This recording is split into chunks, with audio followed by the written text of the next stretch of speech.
এই সার্কিটটা হচ্ছে এসি-ডিসি চার্জার ফ্যানের পাওয়ার বোর্ড বলে। অর্থাৎ এসি-ডিসি চার্জার ফ্যানের যে সার্কিটগুলো থাকে ওই সার্কিটগুলোতে পাওয়ার দেওয়ার জন্য যে সার্কিট ব্যবহৃত হয় এটা হচ্ছে সেই সার্কিটটা, অর্থাৎ এটা পাওয়ার বোর্ড বলে বা পাওয়ার সার্কিট বোর্ড বলে।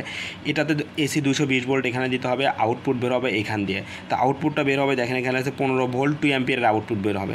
এখন আপনাদের যেসব এসি-ডিসি চার্জার ফ্যানগুলোতে মাদারবোর্ডের মাদারবোর্ড চালানোর জন্য 15 ভোল্ট লাগে সেই সব সার্কিটগুলোতে এই পাওয়ারটা ব্যবহার করতে হবে।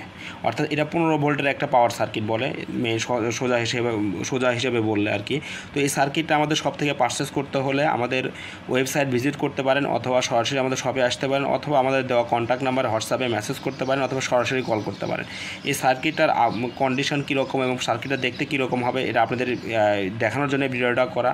তো এই সার্কিটটার কন্ডিশনটা অনেক সময় দেখা যাবে যে বোর্ডের কালার ভিন্ন হতে পারে, বাট পার্টস একই হবে। তো বিষয়টা হচ্ছে এখানে মেইনলি 15 ভোল্টের একটা সার্কিট, 15 ভোল্ট 2 অ্যাম্পিয়ারের একটা সার্কিট, যা কী করবে 220 ভোল্ট এসিরে 15 ভোল্টে কনভার্ট করবে। এবং সার্কিটটার মডেল দেখেন 66TNA03।